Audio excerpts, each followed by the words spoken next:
This week on To the Contrary.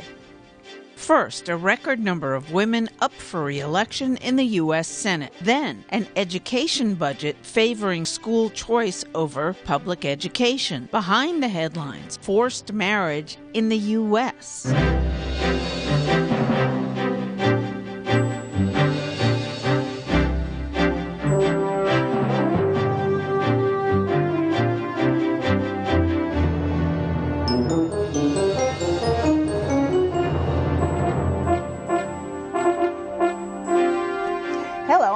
Bay. Welcome to the Contrary, a discussion of news and social trends from diverse perspectives. Up first, shattering a record. More than half of the 21 women in the U.S. Senate are up for re-election in 2018.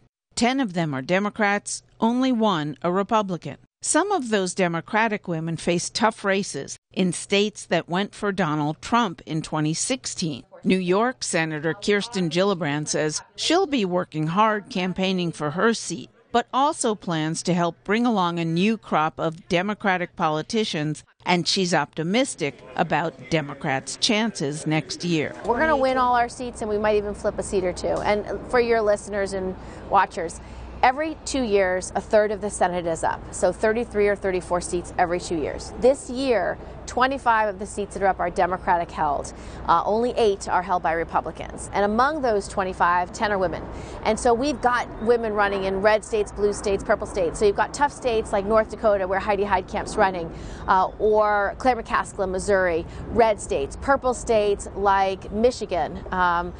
These are tougher races than they would normally be, or Wisconsin. So we have Debbie Stabenow, we have Tammy Baldwin. These are races that I'm going to focus a lot of my time and effort on because I want to make sure these women return to the Senate. They've made a huge difference already. They're going to continue to make a difference. Their voices are important. Senator Amy Klobuchar of Minnesota is also up for re-election. We have such incredibly strong women and people like Claire McCaskill and Heidi Heitkamp and Tammy Baldwin, Debbie Stabenow, that they know their states and they understand the rural areas of their state. So I think this is very different from 2016 to 2018 because we have candidates that will go not just where it's comfortable but where it's uncomfortable, that they're going to understand the economic needs of their states, and that will be their major focus. Senator Deb Fischer of Nebraska is the one Republican woman who faces re-election during the 2018 midterms. I certainly am hoping to be re-elected. I think everybody just runs their race. We know our own states. We understand the people that we represent. I hope we have more women represented in the Senate, and as I said, I think it brings a strength to the policy that you're able to fashion, how you work on things are different, I think, as women, that we bring a unique view. As each of my male colleagues, they bring a unique view as well. So it's always good to broaden diversity of gender, age, profession. It makes us stronger. There are 11 female incumbent senators running for re-election next year, and that beats all the records. There were 6 in 2006, 2010, and 2012. So, Ann Stone, do you see any way the Democrats pick up seats in the Senate or don't lose any or take back the House in 2018? I don't see how they don't lose in the Senate. The House there's a small shot, but the House more likely than the Senate. Well, ironically, I believe that Donald Trump is doing everything that he can to make that the case. If tax reform is passed and American families get tax cuts, absolutely not. I think we can hold the seats that we have with the women in the Senate. I know we're going to disagree on this, but I do believe there's a very good chance to take back the House. How do you see that? Because what's going around, by the way, is that Hillary Clinton won 23 of the seats. Democrats only need 24 to take back the House. Only. That's a lot of seats to pick up. But that the Democrats are focusing now on those 23 and feel they could flip a few more. I think they can flip those seats. And I think you have to remember what you were saying, which is that this is an off year. Traditionally on an off year, the other party picks up seats. sometimes can take back the House. So that energy is in play that's historical. Yeah, but how does that's normal course of business, you're right. Yes. But the Republicans have controlled many, many state houses and governorships over the last 20 years, and as of the 2000 census, they were able to gerrymander a lot, which Democrats gerrymandered too, but the Republicans were in control, and so they've set up House districts that only Republicans can win. You know, that's very true, and I come from a state, Missouri, where, as you well know, that happened to my husband and I in the gerrymandering redistricting.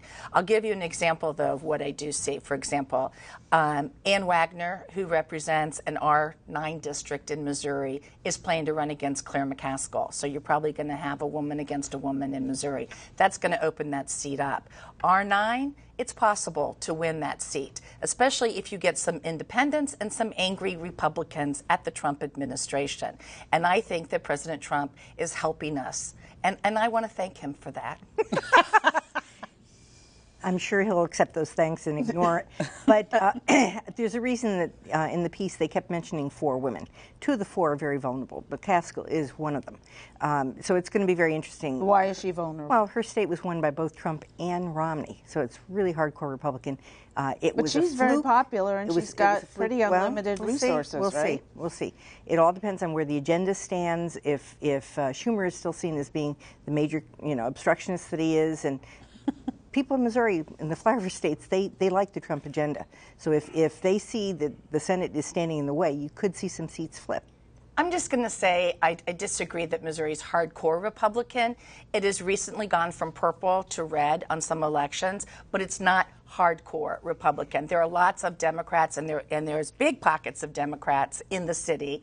That's how Claire has been able to win. If it was hardcore Republican, she would not have won that second term, even without the help of Todd And Akin. she's not the most liberal Democrat either. Yeah, but she won because of stupid comments from Republicans last time. Here's what I'm going to say. She can win re-election. Okay, but let's not spend the whole time on her. On Missouri. And Heidi is the other one that's vulnerable. Heidi's the other one, yeah. And she's a Democrat. Stabenow and Baldwin have problems, I think, less so, but Heidi and Claire are probably the two. What makes her particularly vulnerable? Again, another state that both Trump and Romney won. Well, here's the thing that we have to remember. Still, this presidency has done everything possible to hurt the Republican brand. And so any Democrat that's running, I'm just being honest, so any Democrat that's running under this environment has that advantage built in. We also have to remember that in terms of the Senate, you're running statewide. And we know that here we have situations where, at least in terms of the Senate, we are coming off the back of an election where, even though we have a Trump administration, we have a Trump administration that came in office after losing 3 million of the popular vote. So I think that sort of momentum has got to help Democrats be able to move into a position of power as they're running for re-election in 2020. And yet, his popularity among his Republican base has not dropped. Right. They think he's doing great. And I just wonder how that translates to, I do think that Republicans will face the get out the vote effort problem. They're fat and happy, and why do they have to go to the polls now? I don't think they're fat and happy. I think they're saying, especially if tax reform, especially if infrastructure even gets passed, wow, this president that I voted for is delivering on his promises. And but you talked about a family tax cut earlier. Isn't that the last thing on his list of tax cuts? I mean, it's mainly corporate tax. It's secondarily income tax cuts for upper income people, and it's lastly a family tax cut that's going to matter anything to the middle income whites who supported him. I mean, I think you have to take it in totality. We're talking about tax cuts, sure, across the board, but to generate jobs as well as to put pockets back in the family of Americans. So when you look across the country at white males who feel like they've been left out of the workforce, and they see an opportunity to get back into the workforce because of these tax cuts, I think that's going to generate some interest. Are we living in some kind of bizarro universe? And what land of reality are white men left out of the workforce? Okay, but wait a minute. What did go on here during the last election is Americans do live in parallel universes. And if you watch Fox News and read Breitbart, you have a very different view of what's going on in American politics. And if you live in the center of the country. And what's good for you versus what's not good for you. Then if you live in New York City, watch MSNBC and read the New York Times. I do it myself. I switch back and forth because I'm going, I can't believe how these people see this world differently. Oh, now I get it. There's two things. One is a secret that hasn't been told. One is exactly what you're saying. The center of the country sees itself differently than the coast. And I got a call, for example, from Montana the other day, and they said, you tell those people in the White House, we're still with them, we aren't listening, you know. And this was somebody who's actually a fairly moderate person. We're just sick about the way the media is misportraying everything going on, so there's that. But the other secret thing is the problem the Democrats are having nobody's talking about. And this could actually help us keep the House. A lot of the places where they might have a chance, Sanders people are coming in and blowing up the establishment candidates. And that's happening even in the Senate. So the Democrats have a major problem, major problem. Perez still gets booed when he gets out there on the stump. And nobody's writing about it, and nobody's talking about it. Okay, but here's the thing. If you have a traditional Democrat candidate versus a Republican candidate, those Sanders voters are going to vote for the Democrat. There's no way that the Sanders voters... They're blowing up the establishment candidate. So it comes back to getting out the vote. That is a problem. This is the nomination. We do need to get those votes out. But Trump has done something else, too. I know a lot of people in the LGBTQ community who are Republicans, and they're upset, and they voted for Trump. They're not going to be voting for Republicans. They're going to be voting for Democrat with the policies that they have seen come out of this administration. And they have very targeted social media campaign abilities that the Republicans had much better in the 2016 elections, and the Democrats are going to need to catch up on in 2018. Don't have a problem with the policies at all. Let us know what you think. Please follow me on Twitter at Bonnie or Bay at To the Contrary. From the Senate to schools. Vouchers and school choice are reportedly favored in the education budget the Trump administration is expected to release next week. According to the Washington Post, the budget cuts $10 billion from the Department of Education, eliminating 22 programs. The cuts include after-school activities serving 1.6 million mainly poor children and $2.1 billion for teacher training and class size reduction. The budget does increase by $400 million, spending on charter schools and vouchers for private and religious schools. It also boosts funding by $1 billion for a controversial program. The program encourages school districts to advance school choice by allowing students to shift federal, state, and local money out of the public system and into private and religious schools. So how far does this budget, Avis, get the Department of Education toward becoming a funding funnel to Christian conservative grade schools and high schools? It's there. It's like DEFCON 4. This is exactly it. I mean, this is a reflection of the entire reverse Robin Hood ideology of this entire administration. When you look at the budget overall and where the cuts and where the tax benefits go to, it's the same sort of ideology. We're just seeing it right now put within the Department of Education context. I don't know. I look at it fiscal responsibility. I look at the fact that the Trump administration came in saying we're going to look at every agency and cut the fat, cut the waste, and cut programs and start to innovate. And we have not seen the kind of innovation in the Department of Education when it comes to offering choice for families, particularly those who are in zip codes that put them in a bad place. And I grew up in one of those zip codes. So I think it's actually exciting. You know, what's disturbing to me, though, is that we say that this gives people choice. The reality is there's not enough capacity in private schools or in charter schools to be able to provide broad access. There's not then it's really nice for you to be able to laugh about that, but for those people whose children go to public schools and they don't have the option and they don't have the ability to go anywhere else, or maybe they love their public schools and they want to support their public schools, their children are going to miss out. And their children need after-school programs, they need before-school programs, they need professional development help for the teachers that are in those schools so they can do a better job at educating those children. And all of those things are targeted through this budget. You know, President Trump promised to clean the swamp, right? He continues to promise drain the swamp. Yes. Drain the swamp. Education Secretary DeVos is a billionaire, and part of her money comes from selling all kinds of programs, whatever, to to Christian schools. She's going to personally probably make a fortune off of this budget. Why is he not draining that part of the swamp? Well, because again, you have to look at the Department of Education, which only existed after 1978. It was set up as a payback by Jimmy Carter to the teachers' unions, and our educational system has gone downhill ever since. Children's education is not improved with the Department of Education. It's gone reverse. We're a laughingstock of industrialized nations around the world. We're doing a rotten job. Exactly as Patrice said, it's time to relook and rethink and innovate. And whether it's Christian schools or non-Christian schools, and choice goes to both, we need to funnel more. I wasn't laughing. I was chuckling at the irony that the more funding is going to allow for there to be more options other than Christian schools to give Why choice. don't they require Christian schools then to monitor, to publish their grades, to publish how students are doing? I would bet to publish their college entrance. Yeah. They don't. The kids there don't have to take state tests the way public school kids do. They don't have to be graded the way public schools are. Why are they free of that? Why does that even make sense for the kids who are going there? I think we're going to see that change as there's more spotlight and more highlight on that, because there's going to be calls for more accountability, and that's what this administration wants. They want these programs accountable. Okay, well then if they want these programs accountable, then that should be in the budget, that should be in the regulations, but it's not there. Yeah. This administration is great at going, it'll be there, I promise. Do this first, it'll be there, I promise. It's going to be so bigly. It's only budget, it's nowhere near Believe done. me. Yeah, and I don't believe you. Nowhere near done. Okay, and we should talk about also you're a former prosecutor.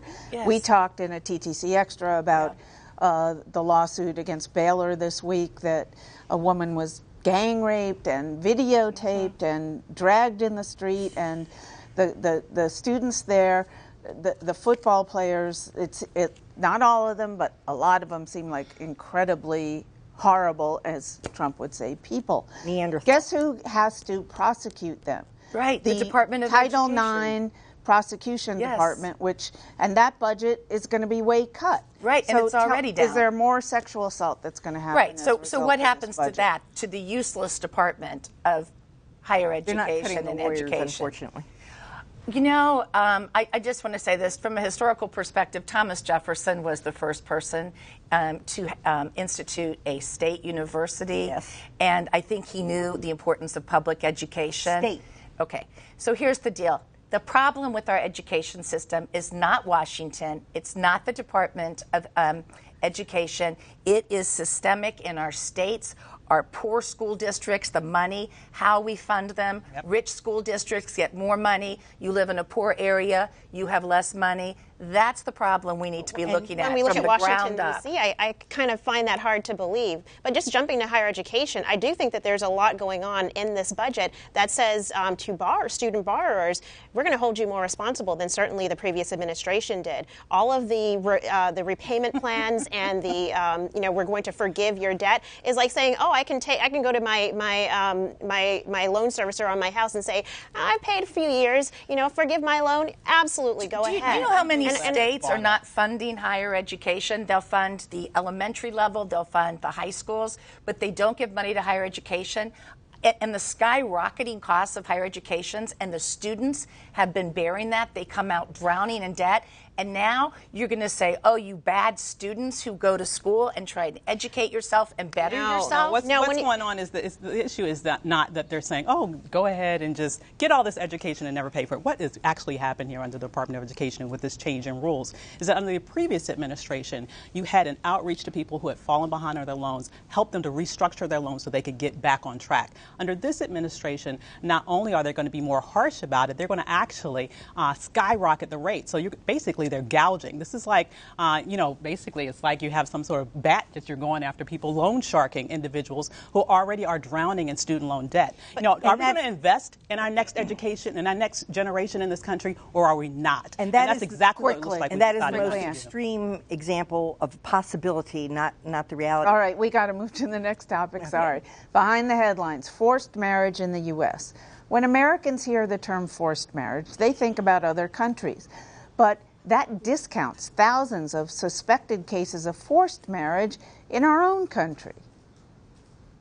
People hear the term forced marriage, they think of a girl in a country really far away from here, and what we are really trying to get across is that forced marriage is a global problem. You hear that all the time, and the U.S. is actually a part of that globe. Casey Swegman works at Tahare, an organization that offers legal assistance to women and girls facing forced marriage. She works with such women and girls here in the U.S. every day. In 2014, Tahare launched the Forced Marriage Initiative after the results of a study proved surprising. What we found when we looked at the data was about 3,000 known or suspected cases in the United States over a period of just 2 years. And so that statistic in itself is staggering. Beyond that, the just immense response to the survey was an indication to us that there was just an incredible need to talk about this issue and an incredible just desire for services, for best practices, and for resources. Swegman says most but not all forced marriage cases involve a minor. Minors are very vulnerable and face more legal challenges due to their age. Oftentimes they can't seek a protection order on their own behalf. Oftentimes shelters do not feel it is within their mandate to legally house a minor. Those shelters that do take minors feel they have to contact the parents within 24 to 48 hours in some instances.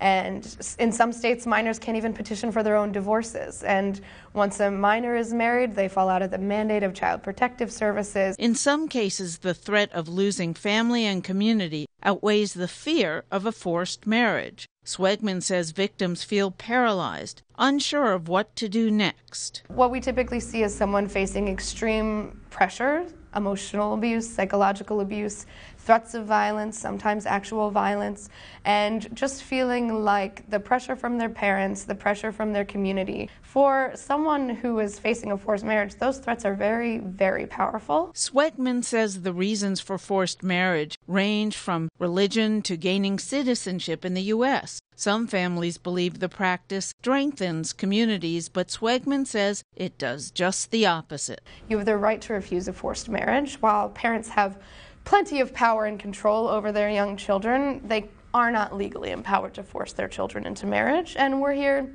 to educate you about your rights, and we can share with them contact information of survivors who are now advocates themselves. Tahare provides services for U.S. women living outside the country and in America, as well as immigrant women in the country. The organization also advises on how to build leadership and to set policies. We really want the direct services portion of what we're doing, on-the-ground work with women and girls, safety planning, emotional support, connecting them with law enforcement, shelters, things like that, to inform any policy solutions we would come up with, because policy solutions are ineffective if they are not survivor-led. Virginia was the first state to eliminate child marriage last year. New York and Maryland are following suit, passing similar bills to protect minors from entering forced marriage, even at the request of their parents. But New Jersey Governor Chris Christie vetoed a bill that would have banned all marriages for minors, stating, quote, an exclusion without exceptions would violate the cultures and traditions of some communities in New Jersey based on religious traditions, end quote. Tahare respects that there is a distinguishing factor separating forced marriage from arranged marriage. We do see a distinction between a tradition where families, parents may take the lead on selecting a spouse, but the ultimate choice of whether to get married remains with that individual. Okay, two things quickly, Deborah. First of all, why is any state like New Jersey allowing marriage under the age of 18 anymore? It's ridiculous. And secondly, what percentage of these girls pushed into forced marriage or arranged marriages are immigrants? It's not really a Native American. When I say that, people born here don't usually engage in that practice, right? Well, that is true, but there are people who are born here that happens, and then a lot of times they're put into prostitution. You're my wife. You'll do this. That's more I legally sex trafficking than it is forced. Well, yeah, but it can be forced marriage, right? Second of all, I have no idea why Chris Christie vetoed that. Okay, in a state, and that'll be interesting to hear. I think we have to have awareness, and we must be pushing state by state to have this abolished. Part of it was religious, but part of it was also because it's based on an age. You had military personnel who were going in military service, 17, 18 years old, had younger brides. They wanted to get married before they went in the service, and they couldn't. They're barred under the law. No. Yeah. So why don't they wait till they turn 18? Well, no, so the point, well, he may be off in Afghanistan getting blown up. I don't know. But so it was a matter of getting the law tweaked and changes made. It'll go through eventually. All right. That's it for this edition. Please follow me on Twitter and visit our website, pbs.org/to the contrary. And whether you agree or think to the contrary, see you next week.